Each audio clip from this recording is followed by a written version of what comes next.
Dan Bilzerian has been making headlines recently.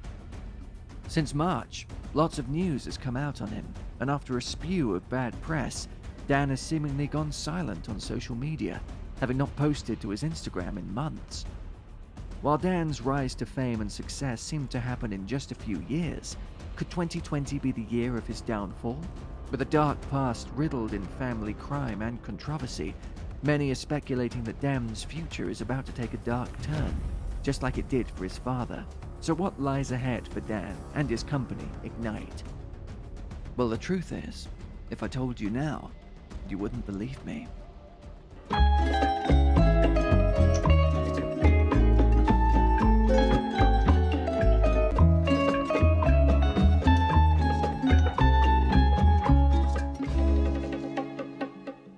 Part 1. Everything for rent. Since 2010, Dan Bilzerian has made a name for himself for more than a few reasons. In April of 2014, Dan was sued by model Janice Griffith after filming a stunt of throwing up into a pool.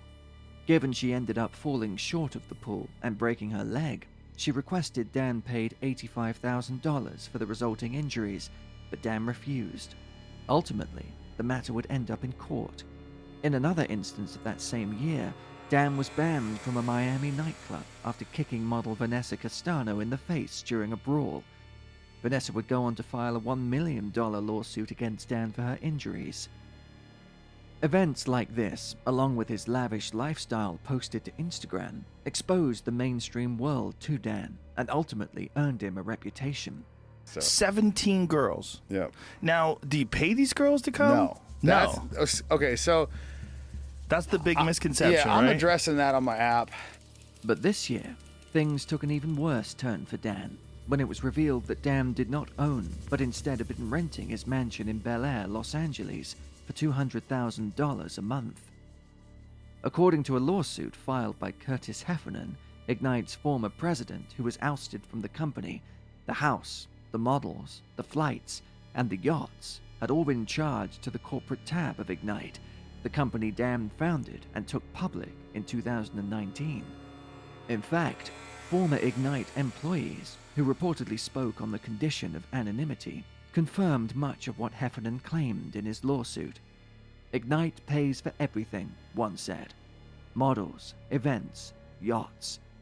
Dan would just have it wrapped with the Ignite logo, and all of a sudden it was an Ignite expense, and he would send them the bill. According to the lawsuit, the company also paid $26,000 to boost Dan's Instagram followers, and paid for the travel expenses for the group of models that permanently accompany Dan wherever he goes. In other words, alongside his trust fund and uncorroborated winnings from poker, it appeared Dan's lifestyle was also being paid for at the expense of Ignite's shareholders. But these allegations were just the beginning. Part 2. The downfall of Ignite. Earlier this year, Dan's company Ignite announced their annual report from 2019, and it wasn't pretty. The company lost $50 million in 2019, mostly on marketing and promotion, leases on offices, and compensation for staff and executives. Since then, Ignite seems to be falling apart, having not posted their second quarter earnings results until October, much later than anticipated. Usually, when a company delays their earnings report, it is a result of the company not completing the report on time due to audits taking longer than expected, and it's generally seen as a negative sign. In the earnings report, Ignite appeared to be almost out of cash, with millions of dollars in debt and sitting on loads of unsold products. According to the report, in the first half of 2020, Ignite lost over $16 million and remained $37 million in debt, with just $5 million left in cash. Anticipating investors' reactions to this news, Dan tweeted out a comparison between Ignite and Uber. The day before his earnings report was released, he said, quote, "Uber is worth $80 billion. It has never had a profitable month since it started, and it lost over $5 billion in one quarter last year." For many, this reconfirmed their belief that the end was near for Ignite. However, with all of this going on, something else had caught Dan's attention. Part 3. In recent weeks, Dan Bilzerian has faced a lot of scrutiny not related to Ignite. Back in August of 2018, Dan and his brother Adam went to Armenia and received their Armenian citizenship, given their family is of Armenian descent. However, in recent months, there has been trouble in Armenia, involving tensions with their neighboring country. Having an Armenian background, and more recently earning his Armenian citizenship, Dan made a skew of tweets involving the conflict. In the series of tweets that have since been removed by Twitter, Dan told soldiers that your nation is behind you. I'm behind you. A few days after these tweets were posted, Dan, his brother Adam, and their family pledged $250,000 to the Armenia Fund in support of Armenia. With the news of Dan receiving his Armenian citizenship and making a pledge to the country, alongside the growing allegations facing Ignite, this has led many people to speculate that Dan will eventually flee the United States to avoid any consequences Ignite might face. While this is just pure speculation, fleeing the United States to avoid fines is exactly what Dan's father did several decades ago.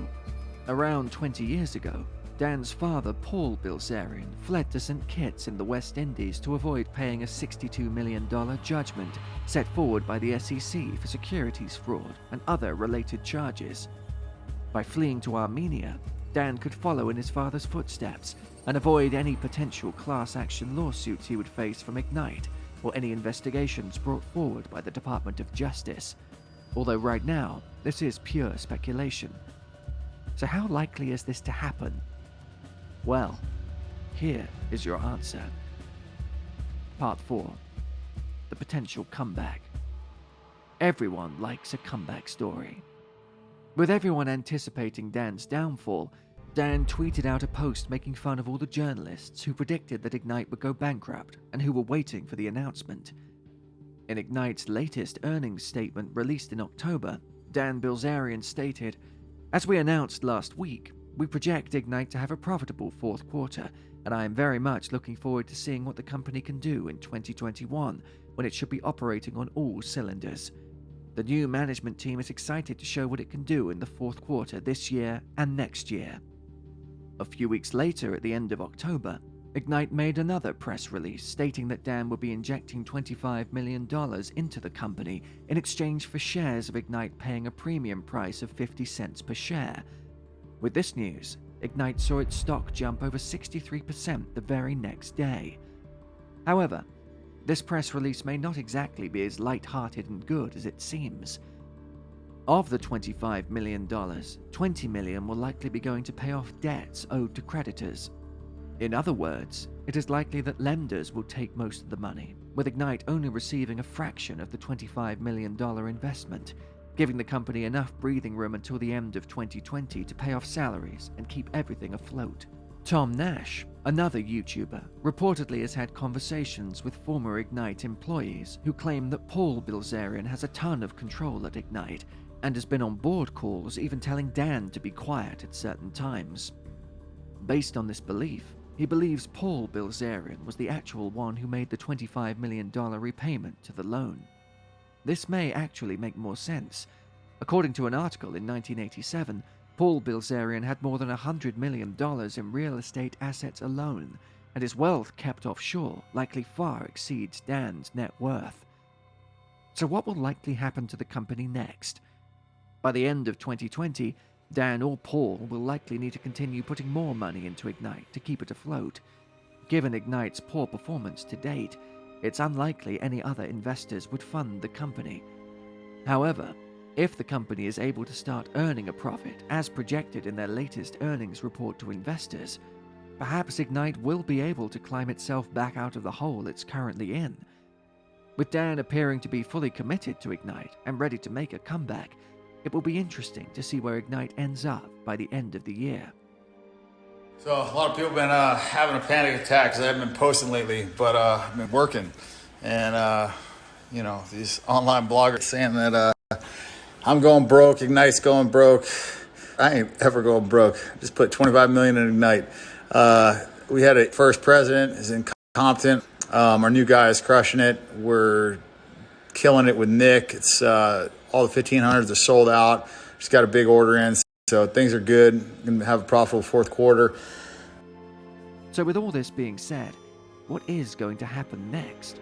Will 2020 see the end of Ignite, or will the company stave off bankruptcy and defy the odds? With Dan Bilzerian's controversial past, it's hard to say how this story will end. But one thing is certain: the ending is sure to be a story in itself. Thanks for watching. If you enjoyed this video, then be sure to hit the like button and subscribe to stay tuned for future videos. Also, comment down below your thoughts on what you think will happen next with Dan. I'm curious to know. And I'll see you guys next time.